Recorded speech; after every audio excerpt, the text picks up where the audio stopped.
오늘 시간에는 우리는 하나님을 섬기기 위해 지음받았다. 한번 따라 하시겠습니다. 우리는 하나님을 섬기기 위해 지음받았다. 아멘입니까? 올해 우리 교회 표어는 예수님의 제자가 되자입니다. 한번 따라 하시겠습니다. 예수님의 제자가 되자. 예수님의 제자가 되자. 네, 제자는 제자인데 누구 제자냐? 예수님이 제자가 되는 것입니다. 예수님이 제자 되는 것 좋으세요? 기쁘세요? 원하세요? 네, 감사해요. 또 축하해요. 자, 그러면 예수님의 제자가 된다는 것은 뭘까? 그냥 말로만 예수님의 제자일까? 그게 아닙니다. 예수님처럼 사는 겁니다. 따라합시다. 예수님의 제자가 되는 것은 예수님처럼 사는 거다. 아멘. 예수님처럼 살기를 원하시면 아멘 하겠습니다. 자, 그러면 예수님처럼 사는 건 뭘까? 두 가지입니다. 자기를 부인하고 예수님을 쫓아가는 것입니다. 따라합시다. 나를 부인하고 예수님을 쫓아간다. 그것이 예수님처럼 사는 것입니다. 성경은 말합니다. 마가복음 8장 34절입니다. 무리와 제자를 불러 이르시되 아무런이 나를 따라오려거든 자기를 부인하고 자기 십자가를 지고 나를 쫓을 것이니라. 이렇게 말씀했습니다. 과연 나는 2005년 새해를 맞이해서 예수님을 쫓아가고 있는가? 예수님은 하나님 주신 목적을 위해서 사셨습니다. 예수님은 하나님께 영광을 돌리기 위해서 사셨습니다. 그래서 하나님을 예배하는 겁니다. 또 예수님은 잃어버린 영혼을 구원하시기 위해서 사셨습니다. 헌신하셨습니다. 전도하셨습니다. 또 예수님은 하나님 말씀으로 제자들을 훈련시키셨습니다. 교육시키셨습니다. 또 하나님은 하나님이시면서도 사람들을 섬기셨습니다. 봉사하셨습니다. 또 예수님은 사람과 함께 하셨고 지금도 성령을 통하여 함께 하십니다. 뭡니까? 교제하고 계신 것입니다.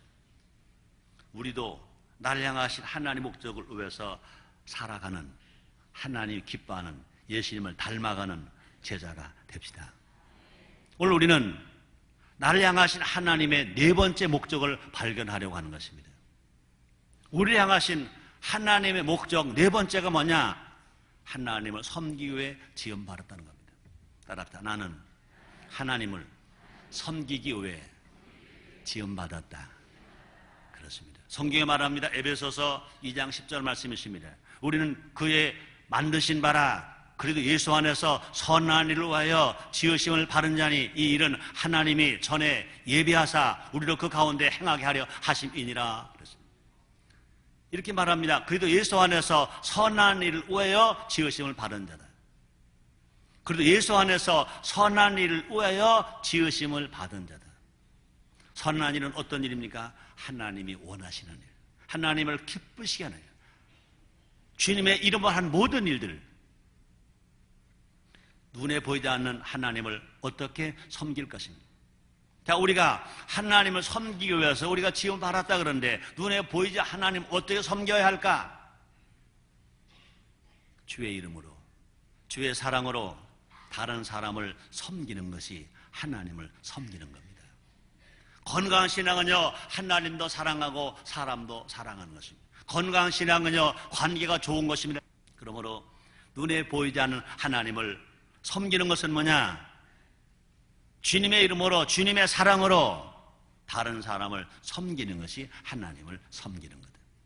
베드로전서 4장 10절입니다. 각각 은사를 받은 대로 하나님의 각의 은혜를 맡은 선한 청지기 같이 서로 봉사라. 따라 하시겠습니다. 각각 은사를 받은 대로 하나님의 각양 은혜를 맡은 선한 청지기 같이 서로 봉사하라. 서로 봉사하라. 그렇습니다. 하나님은 받은 은사를 가지고 사람을 위해 봉사하라고 명령하셨습니다. 하나님으로부터 받은 은사를 가지고 사람을 위해서 봉사하라고 명령하셨습니다. 사람을 섬기라고 명령하셨습니다. 하나님으로 다른 사람 섬기는 것이 그건 뭐냐? 봉사, 사역인 것입니다. 가장 분명한 모델은 바로 예수님이신 것입니다. 예수님은요, 하나님이심에도 불구하고 이 땅에 뭐하러 오시느냐? 섬기를 받으러 오신 것이 아니라 오히려 섬기러 왔다. 사람들을 섬기러 이 땅에 하나님이신 예수님의 사람의 모습으로 왔다고 그랬습니다. 마가복음 10장 45절입니다. 예수님 친히 하신 말씀이 있습니다. 인제 온 것은 섬길 받으려 함이 아니라 도리어 섬기려 하고 자기 목숨을 많은 사람의 대성물로 주려 함이니라 그랬습니다. 예수님이 오신 것은 섬김을 받으려 함이 아니라 도리어 사람을 섬기려 이 땅에 오셨다 그랬습니다. 예수님도 섬기는 사람들, 왜 성도가 사람을 안 섬겨야 합니까? 우리는 예수님을 쫓아서 사람에게 봉사하는 자가 되어야 될 것을 명령하시고 그렇게 살 것을 우리 주님이 말씀하셨습니다. 이 시간 예수님과 같이 섬긴다는 것은 어떤 것인지 알아보자는 것입니다. 그래서 예수님을 끝까지 따라가고 온전히 따라가는 예수님의 제자가 됩시다. 따랍다. 나는 예수님을 끝까지 따라간다. 나는 예수님을 온전히 따라간다. 그렇습니다. 예수님 끝까지 가면 천국이고 온전히 따라가면 상급이 있고 천국 가서 상급 받는 우리 모두가 됩시다. 저절로 예수님 같이 섬기는 것은 뭘까? 섬길 준비가 되어 있는 사람. 섬길 준비가 되어 있어야 됩니다. 섬길 준비. 그러므로 우리가 건강하게 살려면요 항상 우리가 섬겨야 할 준비가 되어 있어야 된다 그 말인 것입니다. 예수님은 항상 사람들의 필요에 민감했습니다. 도움이 필요한 사람이 나타나면 거절하지 않으시고 즉시 해결해 주셨습니다. 모르는 일을 멈추고 그 자리에서 즉시 사람들을 위해서 일하셨습니다. 예수님은요 하시는 일로 또 멈추시고 사람들의 필요한 것을 채워주셨습니다. 따랍다. 과연 나는 어떻게 봉사하고 있는가? 섬길 기회가 왔을 때 꾸물거리면 안 됩니다. 섬길 기회가 왔을 때 내일로 미루고 또 미루면 안 됩니다. 너무나 많은 사람들이요 섬길 기회가 왔을 때 꾸물꾸물 됩니다. 또 내일 하면 되지 뭐, 내일 할게, 내일 오세요, 내일 만납시다, 내일 할게요, 그렇게 말합니다. 잠언서 3장 28절입니다. 이렇게 말씀합니다. 네게 있거든 이웃에게 이르기를 갔다가 다시 오라, 내일 주겠노라 하지 말라 그랬습니다. 네게 있거든 이웃에게 이르기를 갔다가 다시 오라, 내일 주겠노라 하지 말라 그랬습니다. 갔다가 다시 와, 내일 줄게, 내일로 미루지 말라는 겁니다. 자발적이어야 됩니다. 또 이웃의 필요에 민감해야 됩니다. 즉시 섬기는 자가 되고 즉시 봉사하는 자가 되어야 될 것을 우리에게 가르쳐주고 계신 것입니다. 우리가 예수님처럼 섬기지 못하는 것 세 가지 장애물이 있습니다. 그건 뭘까요? 자신만을 생각하는 이기심. 두 번째는요, 돈을 최우선 목적으로 삼는 물질주의. 세 번째는 뭐냐? 모든 것이 갖추어져야 봉사하겠다는 완벽주의. 그렇습니다. 이기심도 안 되고 물질주의도 안 되고 완벽주의도 안 된다는 거죠. 이기심이 있으면요 봉사 못합니다. 또 물질주의에 빠져도 봉사를 못합니다. 완벽주의에 빠져도 봉사를 못합니다. 가끔 우리 보수교회 성도는요 이기심은 없을 수 있어요. 물질 욕심도 없을 수 있어요. 그런데 어디에 빠지느냐? 완벽주의. 모든 것이 완성되고 다 준비되면 내가 봉사할게, 좀 기다리세요, 난 아직 덜 됐어요. 아닙니다. 지금 있는 그대로 우리가 봉사하고 섬길 때 주님이 기뻐하시는 것 믿으시길 바랍니다. 이 세 가지 장애물이 나타나는 것은 인생의 주인이 누구 때문에, 누구라는 겁니까? 자기라는 것입니다. 인생의 주인이 나로 생각할 때 이기심 생깁니다. 인생의 주인이 자기로 생각할 때 물질이 아깝습니다. 인생의 주인이 인간이라고 생각했을 때 완벽주의에 빠지려고 하는 것입니다. 분명 우리가 알 것은 인생의 주인은 하나님이시다. 따라합니다. 인생의 주인은 하나님이시다. 나의 주인도 하나님이시다. 나는, 인생은 하나님의 종이다. 나는 하나님의 종이다. 믿습니까? 종은 어떤 상태냐? 종은 어떤 사람이 되어야 합니까? 종은 아무리 바빠도 주인이 시키면 합니다. 그렇죠? 종인데 주인이 명령했습니다. 아이고 주인님 나 바빠요. 그런 종에서 그 당정 해고입니다. 또 종은 환경을 탓하지 않습니다. 아이고 힘들어요. 아이 추워요. 아이 너무 더워요. 너무 비가 와요. 탓하지 않습니다. 또 종은 내 몸을 먼저 생각하지 않습니다. 또 종은 대가를 바라지 않습니다. 그러면 진정한 우리가 섬기는 자가 되려면 아무리 바빠도 순종하는 겁니다. 환경 탓하지 않는 겁니다. 내 몸 먼저 생각하지 않는 겁니다. 대가를 바라지 않는 것입니다.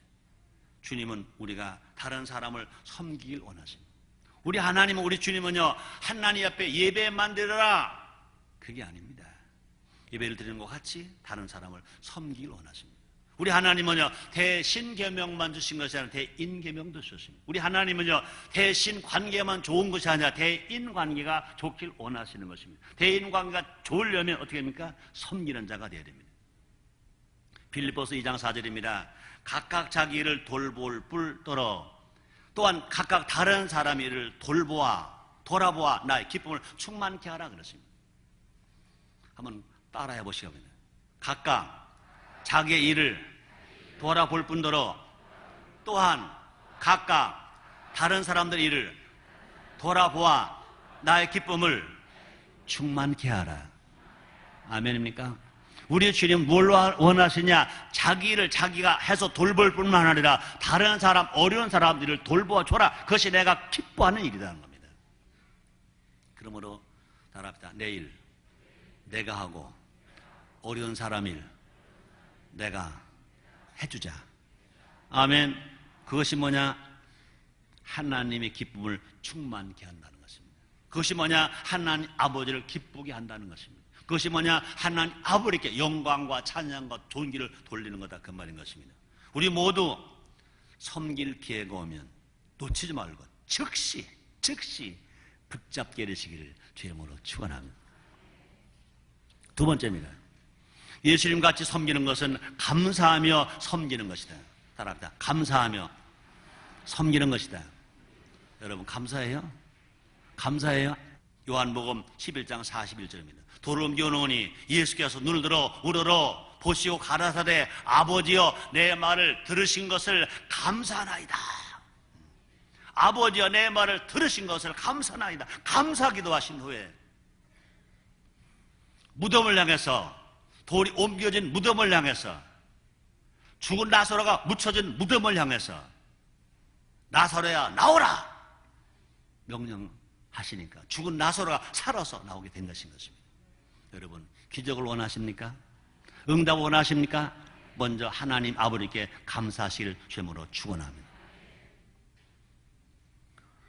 신앙의 성공자의 특징이 있습니다. 감사합니다. 사도 바울의 신앙의 특징이 뭡니까? 감사했습니다. 다윗 왕의 신앙의 특징이 뭡니까? 감사와 찬양인 것입니다.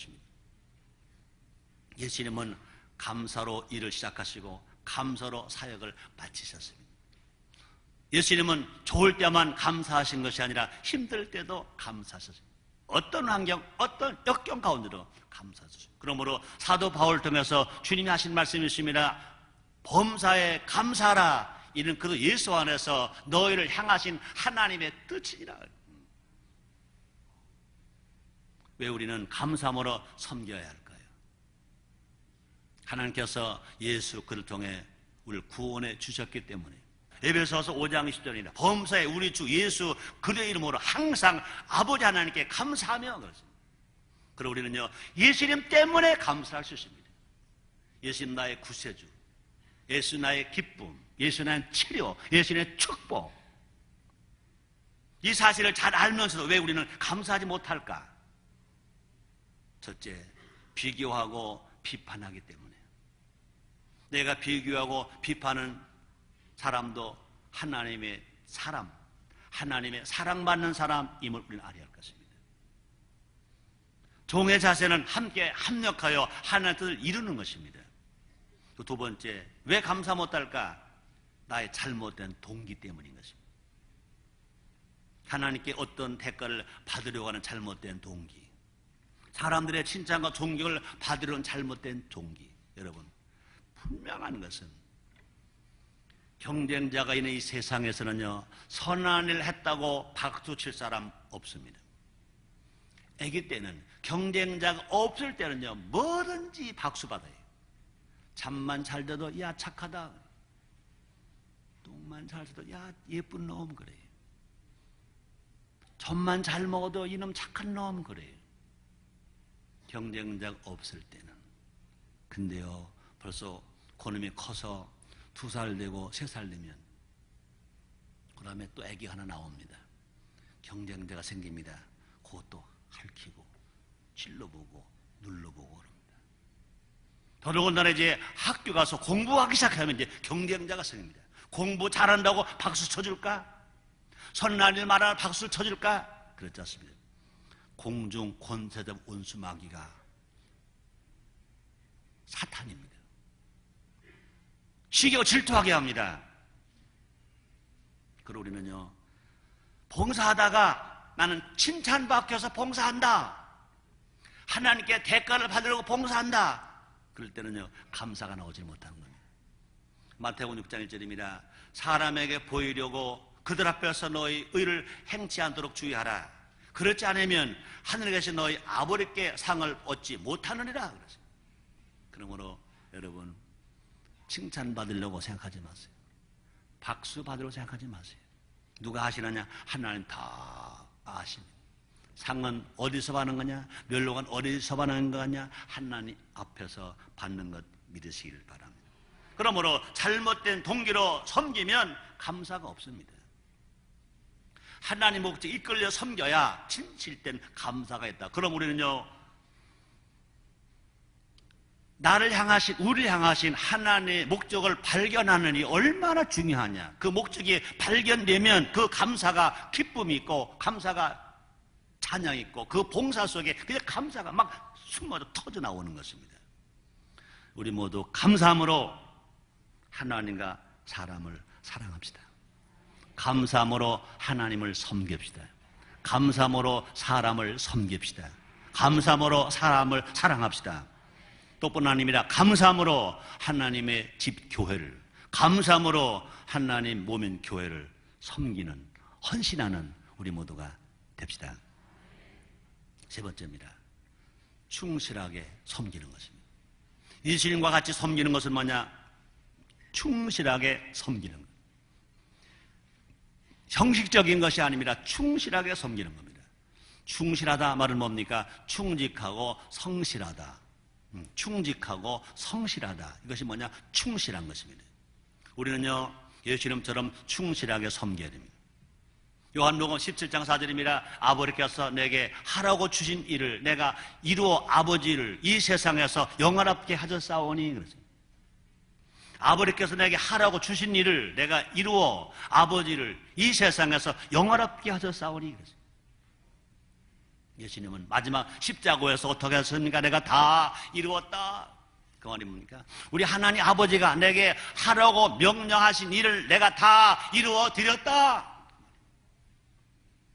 예수님은 봉사하실 때 포기하지 아니하셨습니다. 힘들다고 포기하지 아니하셨습니다. 또 예수님 봉사하실 때, 사람을 섬길 때 불평하지 아니하셨습니다. 또 예수님 봉사하실 때, 섬기실 때 남에게 미루지 아니하셨습니다. 또 예수님은 섬기실 때, 봉사하실 때 온전히 이루셨습니다. 내가 다 이루었다 하실 만큼 당당하게 마침을 가지셨습니다. 이것이 하나님께서 우리에게 바라신 봉사의 자세인 것입니다. 여러분, 돈 받고 근무하는 회사 일은 은퇴가 있어도 돈 안 받고 주의 이름으로 하는 봉사에는 은퇴가 있어서는 안 된다. 여러분, 돈 받고 근무하는 회사에서 은퇴가 되면 억울하잖아요. 억울해하지요. 반대로 주의 이름으로, 예수님 사랑으로 봉사하는 데는요, 은퇴가 있어서는 안 된다. 주님을 위해서 주님의 이름으로 죄 사랑으로 내가 받은 은혜를 가지고 내가 다른 사람을 섬기는 일, 다른 사람에서 봉사하는 일에는 은퇴가 있어서는 안 된다. 이해가 됩니까? 은퇴 받아서도 안 되지만 스스로 은퇴해도 안 된다는 겁니다. 하나님은 우리 모두가 충성스럽고 성실한 봉사자가 되기를 원하십니다. 그래서 고린도전서 4장 2절에서 사도 바울은 이렇게 말했습니다. 그리고 맡은 자에게 구할 것은 충성이니라. 그리고 맡은 자에게 구할 것은 충성이니라. 어떻게 해야 충실한 봉사자가 될 수 있을까? 두 가지입니다. 내 모든 죄를 용서하신 하나님께 감사하며 봉사하는 겁니다. 또 하나가 뭡니까? 미래에 받을 상급을 바라보며 봉사하는 겁니다. 미래에 받을 상을 바라보며 봉사한다. 히브리서 11장 6절입니다. 믿음이 없이 하나님을 기쁘시게 못하는 그가 계신 것과 그를 찾는 자들에게 상 주시는 이심을 믿어야 할지니. 그럼 우리가 진실로 충실되게 봉사하기 위해 첫째가 뭐냐? 하나님 나를 사랑하셨다. 나를 구원하셨다. 하나님의 사랑과 예수님 은혜와 성령의 도우심을 구원받았다. 감사하다. 감격함으로 봉사할 때. 또 뿐 아니라 열심히 봉사하면, 열심히 섬기면 하나님이 상을 주신다. 하나님께서 면류관을 주신다. 그렇습니다. 하나님은 그 상을 이 땅에서도 받게 하십니다. 시편 37편 26절입니다. 종일토록 은혜를 베풀고 꾸어주니 그 자손이 복을 받는도다.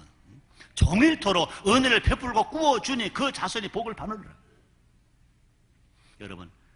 여러분들 주님의 이름으로 주의 사랑과 열심히 남을 섬기고 남을 위해서 봉사하면 틀림없이 여러분의 자녀는 잘 됩니다.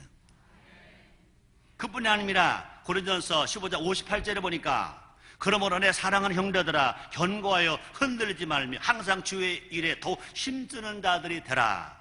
이는 너의 수고가 주 안에서 헛되지 않을 줄을 알미니라. 하늘에 가서 면류관이 있습니다. 이 땅으로 자손이 잘 됩니다. 하나님은요 소자에게 냉수 한 그릇 떠준 것도 그 대접을 결코 잃어버리지 않고 상 있다 그랬습니다. 그러므로 여러분 주님의 이름으로 봉사하는 것이 주의 이름으로 섬기는 것이 얼마나 하나님을 기쁘시게 하냐 그 말인 것입니다. 어떤 자리이든 봉사일은 모두 다 중요함을 기억해야 할 것입니다. 현대는요 중요한 것보다는요 두드러진 것을 더 좋아해요. 그러므로 또 현대인은요 중요함과 두드러짐의 차이를 잘 몰라요. 사람들은요 너나 할 것 없이요 두드러져 보이는 자리에서 있길 원합니다. 봉사하길 원합니다. 많은 사람들은요 스타가 되길 원합니다. 스타는 소수인 것입니다. 두드러져 보이는 자리가 중요한 자리가 아니라 중요한 자리가 더 중요한 것 아시기를 제모로 축원합니다. 여러분 사람 얼굴 몸에 자기 몸에 기는 참 있어야 돼요. 그래서 어떤 사람이 복기다 그래요. 어느 참 눈이 멋지다 그래요. 이제 방송 설교를 듣는 분들은요 최 목사님 눈 좀 뜨고 왔어요. 눈 좀 뜨고 왔어요. 눈이 안 보인대. 저희들은 나보고 눈이 안 보인다고 그러니까 내 눈은 다 본다. 다 봐. 그렇죠? 여러분 귀는 없어도 살아요. 눈 없어도 살아요. 근데요 여러분 간이 없으면 못 살아요. 심장도 없으면 못 살아요. 여러분 눈 중요하고 귀 중요하지만 심장은 더 중요해요. 간은 더 중요해요. 그런데 심장과 간은 보여요? 안 보여요? 안 보여요. 눈에 보이지 않는 봉사자, 눈에 보이지 않는 봉사가 중요한 봉사라는 것입니다. 여러분 우리 교회 성전에서 안내 봉사하는 분들 참 수고 많이 하세요. 추울 때나 더울 때나 너무너무 고생 많이 하세요. 여러분 또 한 번 당부할게요. 건강한 사람은요 굳이 안내할 거 없어요. 자기가 잘 찾아와서 앉으시니까. 또 교회 장로님들 권사님들 얼굴 잘 팔린 분들은요 안내할 거 없어요. 다 와 잘 앉으실 거니까. 기존 성도 그죠? 인사만 잘하면 됩니다. 그러면 안내할 거 없습니다. 누구를 안내할까? 낯설은 사람. 우리 교회 처음 오는 것 같아? 좀 끼웃끼웃해? 상대의 마음에 좀 여러 가지 두려운 것 같아? 그런 분들을 딱 가서 제가 안내해 드릴게요. 저를 따라오세요. 자리를 만들어 드리는 겁니다. 특히 몸이 불편한 사람, 팔을 잡아주는 거예요. 내가 안내해 드릴게요. 안내는. 또 어린아이들, 잘 모르잖아요. 학생들 안내해 주는 거예요. 여러분, 미국의 빌리그레암 목사님 여러분 잘 아시죠? 20세기 세계 최고의 부흥 강사 빌리그레암 목사님. 소년 빌리그레암이 교회에 처음 가게 됐대. 그러니까 그때 그 교회가 성도들이 많아가지고 앉을 자리가 없어서 끼웃끼웃하다가 그냥 앉지 못하고 그냥 나갔대. 소년입니다. 그럼 지금 말하면 아마 초등학교쯤 되겠죠. 그때 어떤 성도님이 자리를 찾지 못하고 나간 어린 소년을 딱 발견하고 잡은 겁니다. 소년, 내가 자리 잡아줄게. 나를 따라와요. 어른들 앉은 자리를 이렇게 비치고 앉혔어요. 그때 그 소년은요, 처음 교회 나온 것입니다. 그때 그 예배를 통해서 그 안내자의 그 섬세함을 통해서 예수를 영접하게 되었습니다. 그분이 누구냐? 20세기 세계 최고의 부흥 강사 빌리 그레함이 그 교회 섬세한 안내자의 그 손길 때문에 그가 예수를 영접하게 되었다는 겁니다. 여러분, 하찮게 보이는 일이라도요, 최선을 다해서 봉사합시다. 혹이라도요, 순복음인처 이 큰 교회에 뭐 봉사자가 많이 있겠지 하지 마세요. 저는 정말로 봉사자가 필요합니다. 사역자가 너무너무 많이 필요합니다. 훈련받은 봉사자, 훈련받은 사역자가 너무너무 필요합니다. 하나님께서 우리 교회에 보내신 것은 예배만 드리고 가라고 보내신 것이 아닙니다. 순복 인천교회를 섬기라고, 우리 교회를 섬기라고 여러분을 보내주신 것으로 받아들이시기를 바랍니다. 내게 주신 은사와 재능과 경험을 가지고 섬기는데 힘써야 된다 그 말인 겁니다. 우리가 각자의 자리에서 섬길 때 하나님의 위대한 역사가 나타난다 그 말인 것입니다. 결론입니다. 언젠가 우리는 하나님 앞에 서게 될 것입니다. 하나님 우리에게 물으실 것입니다. 내가 너에게 준 은사로, 내가 너에게 준 달란트로 얼마나 어려운 사람을 섬겼냐? 물어볼 것인 것입니다. 나를 위한 꿈, 나를 위한 야망, 나를 위한 계획은 다 잊혀지는 것입니다. 우리가 다른 사람들을 섬긴 것은 하나님께서 꼭 기억하시고 이렇게 말씀하십니다. 히브리서 6장 10절입니다. 하나님이 불의치 아니하사 너의 행위와 그의 이름을 위하여 나타낸 사랑으로 이미 성도를 섬긴 것과 이제도 섬기는 것을 잊어버리지 아니하시느니라. 성도들을 섬기는 것, 앞으로도 섬길 것, 하나님은 절대로 잊어버리지 않으신다는 것입니다. 하나님을 위해서 사람을 섬기는 것은 영원한 것이고 칭찬받는 것이고 상급받을 것입니다. 우리 모두 하나님을 사랑한다면 사람을 섬기며 삽시다. 기도하겠습니다. 하나님 아버지 감사합니다. 그렇습니다. 우리는 하나님을 섬기기 위하여 지음받았습니다. 하나님을 섬긴다는 것은 하나님이 사랑하는 사람들을 섬기는 것입니다. 진실로 하나님을 사랑하고 사람을 섬기는 우리가 되길 원합니다. 주님, 우리를 도와주시옵소서. 예수님의 이름으로 기도드리옵나이다.